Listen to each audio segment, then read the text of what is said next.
Ohm's law எல்லாருக்குமே தெரியுமா?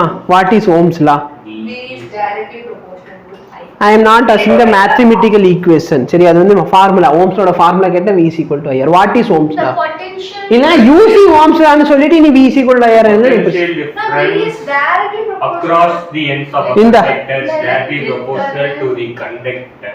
Directly proportional to the current flowing through the conductor at a given constant temperature. In any conductor is directly proportional to potential.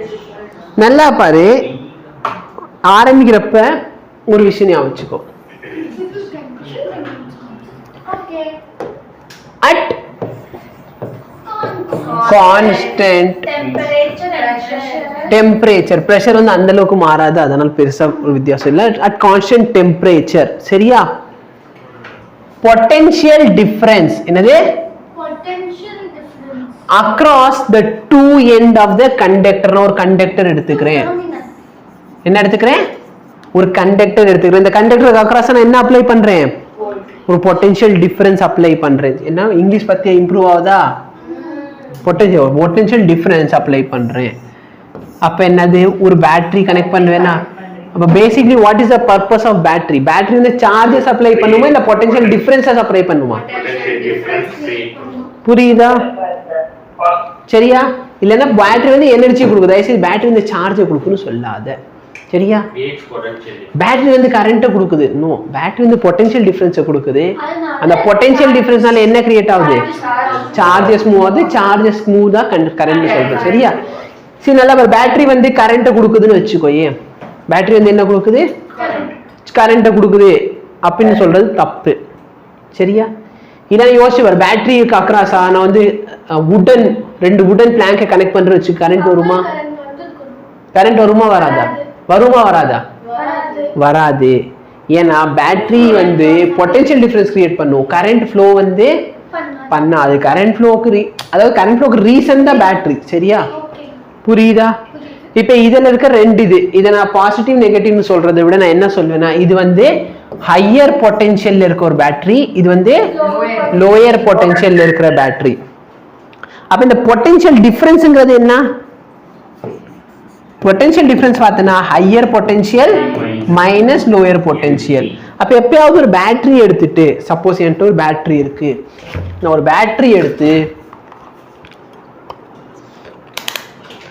நல்லா பாரு, இதுல வந்து ஒரு positive negative mention பண்ணிருப்பாங்களா? ஏன்னா ஒரு சில பேருக்கு அது தெரியாது, ஏன்னா எந்த சைட் பாசிட்டிவ் நெகட்டிவ் அப்புறம் மாத்தி போட்டுட்டு பிரச்சனை ஆயிரும். சரியா? அப்ப அதுக்காக என்ன பண்ணுவான்? பாசிட்டிவ் நெகட்டிவ் மென்ஷன் பண்ணிடுவாங்க. இப்ப இதுல பார்த்தனா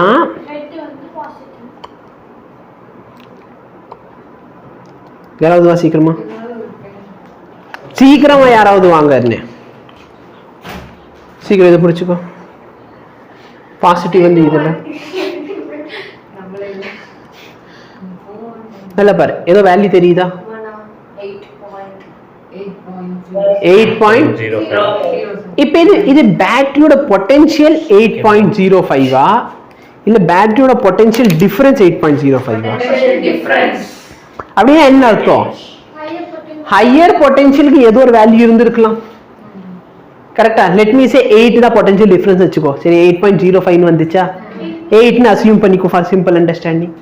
அப்ப நல்லா பார்த்தனா லோயர் பொட்டன்ஷியல்ல 0ன்னு எடுத்தா ஹையர் பொட்டன்ஷியல் 8ல இருக்கு. அப்பதான் டிஃபரன்ஸ் எவ்வளவு? 8 வருதா? சப்போஸ் லோயர் பொட்டன்ஷியல் 1 வோல்ட்ல இருக்குன்னு வச்சுக்கோ, அப்ப இது எவ்வளவு வோல்ட்ல இருக்கணும்? 9ல. என்ன சொல்றேன்ட்டு புரியுதா? புரியுது. கோபிகாக்கு கவனிக்கவே இல்லைல்ல?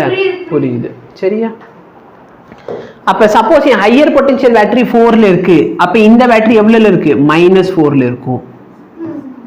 புரியுதா? அப்பதான் பொட்டன்ஷியல் டிஃபரன்ஸ் என்னது? புரியுதா? எஸ். அப்ப பொட்டன்ஷியல் டிஃபரன்ஸ் அப்ளை பண்ணிட்டேன். அப்ப இங்க இருந்து ஹையர் பொட்டன்ஷியல் இருக்கு, அங்க லோயர் பொட்டன்ஷியல் இருக்கு. கரெக்டா இல்லையா? ஒரு குழாய் பைப் எடுத்துக்கோ, ஒரு பைப் இருக்கு என்கிட்ட அசியூம் பண்ணிக்கோ. இந்த பைப்புக்கு வந்து என்கிட்ட ஸ்கேல் இருக்குன்னு அசியூம் பண்ணிக்கோ. சரியா? இதான் தண்ணின்னு வச்சுக்கோ. இப்ப நல்ல பாரு, நான் இப்படி வச்சிருக்கேன்னா தண்ணி ஓடுமா? அதே நான் இப்படி வச்சேன்னா ஓடிச்சா இல்லையா?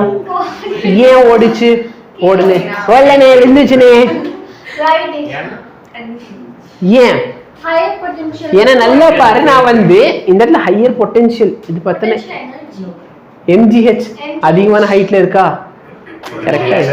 இங்க H கம்மியா இருக்கு. அப்ப MgH இந்த பொட்டன்ஷியல் டிஃபரன்ஸ் அதிகமாக என்னாச்சு? வேகமா கீழே வருதா? புரியுதா? ஒரு பியூரேட் எடுக்க தெரியுமா? பியூரேட்னா என்னன்னு தெரியுமா? எடுத்துட்டு வா, ஒரு பியூரேட் எடுத்துட்டு வா. அந்த மாதிரி ஒரு கான்சென்ட்ரேஷன்ல போடு. அப்ப நல்லா ஒரு கான்ஸ்டன்ட் டெம்பரேச்சர்னு சொன்னா பொட்டன்ஷியல் டிஃபரன்ஸ் அப்ளை பண்ணா என்ன ஃப்ளோ ஆக ஆரம்பிச்சிருச்சு? Directly proportional to current. எவ்வளோ நான் பொட்டன்ஷியல் டிஃபரன்ஸ் இன்க்ரீஸ் பண்றேனோ கரண்ட் அவ்வளோ என்ன ஆகும்? இன்க்ரீஸ் ஆகும். புரியுதா? Any difficulty? டேய் இப்போ ஒரே ஒரு நிமிஷம் சரியா? இந்த ஒரு பையனை போட்டு அடி எடுத்துட்டு வந்தாதான் இவன் அறிவுக்கு வரும். அது பிரச்சனை இல்லை எனக்கு. Graph voltage versus current graph எனக்கு என்ன கொடுக்கும்?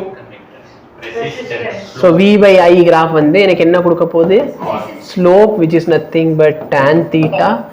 பிசிக்கல் குவான்டிட்டி என்ன குவான்டிட்டி கிடைக்கும்? ரெசிஸ்டன்ஸ். Any difficulty?